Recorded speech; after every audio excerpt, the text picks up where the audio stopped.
उस रात मैंने पेड़ को हिलते नहीं, किसी को लटकते देखा। अगर तुमने उसे देखा तो देर हो चुकी होगी, क्योंकि वो खुद तुम्हें वहां नहीं बुलाती, पेड़ ही तुम्हें उसके पास भेजता है। गांव सुल्तानपुर, जहां हर चीज ठहरी हुई लगती थी, सिर्फ एक चीज थी जो हर बार बदलती थी, उस पीपल के पेड़ की छाया। हर दोपहर वो एक तरफ झुकी होती, लेकिन रात होते ही पेड़ की टहनियां सीधी खड़ी हो जाती, जैसे कोई हाथ पसारे खड़ा हो। कई लोगों ने कहा कि उस पेड़ के नीचे फांसी लगाई गई थी, अब वो आत्मा वहीं रहती है। पर असली डर तब शुरू हुआ जब गांव के लड़के निखिल ने हिम्मत दिखाने की कोशिश की। रात थी सोमवार की। गांव वालों का मानना था हर सोमवार को उस आत्मा की तिथि आती है। अगर कोई उस रात पेड़ के नीचे रुक गया तो फिर उसके लिए अगली सुबह कभी नहीं आती। निखिल ने मजाक उड़ाया, पेड़ पर भूतनी कैसे हो सकती है? उसने कहा, उस रात वहीं सोऊंगा, अगर कुछ हुआ तो गांव छोड़ दूंगा। अपने दोस्तों के साथ कैमरा सेट किया,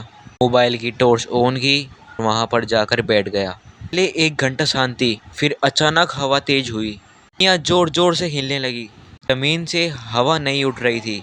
रात 2:47 पर कैमरे में रिकॉर्ड हुआ, एक औरत की परछाई धीरे धीरे पेड़ की टहनी से लटकते दिखी। चेहरा नहीं दिखा, बस सफेद शादी और गले की रस्सी साफ दिख रही थी। निखिल चिल्लाया, कौन है? कोई जवाब नहीं। फिर आवाज आई, सोमवार मेरा था, तू क्यों आया? वो भागा, कैमरा वहीं छूट गया।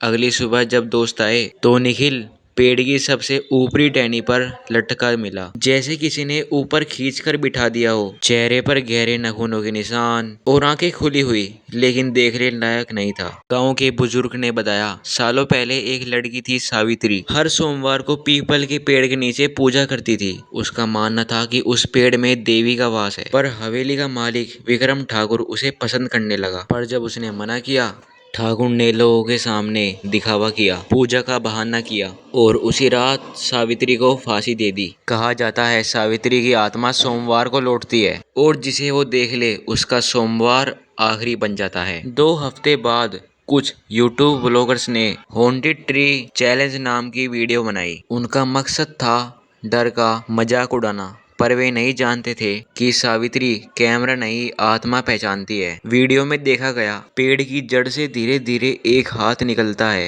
एक लड़के को टहनियों से पकड़कर खींच लिया जाता है और टॉर्च अपने आप बंद हो जाती है। बैकग्राउंड में लड़की की डरावनी हंसी और फिर एक ही वाक्य, मुझे सोमवार चाहिए। वीडियो वहीं कट हो गई। तीनों लड़के पास की नहर से गले में धागा बांधे हुए मरे हुए मिले, जैसे किसी ने रक्षा कवच उल्टा बांध दिया हो। गांव वाले अब डर से कांप रहे थे। हर सोमवार की रात कोई घर से बाहर नहीं निकलता था, कोई पेड़ की तरफ नहीं देखता था। लेकिन पंडित दीवान शर्मा, जो तंत्र और आत्मा मुक्ति में विश्वास रखते हैं, उन्होंने पेड़ के नीचे हवन करने का निर्णय लिया। सोमवार शाम मंत्र पढ़ते ही पेड़ से सफेद धुआं निकलने लगा, टहनियां जमीन से गिरने लगी और पेड़ के तने से सावित्री का चेहरा उभर आया, फूला हुआ, आंखें खून से भरी। उसने चीख कर कहा, मैं नहीं चाहती डर फैलाना, मुझे केवल इंसाफ चाहिए था। ठाकुर ने मेरी पूजा को कलंक बना दिया, अब मुझे सोमवार से आजाद करो। यज्ञ पूरे होते ही धुआं हवा में बिखरा और सावित्री का चेहरा धीरे धीरे मिट गया।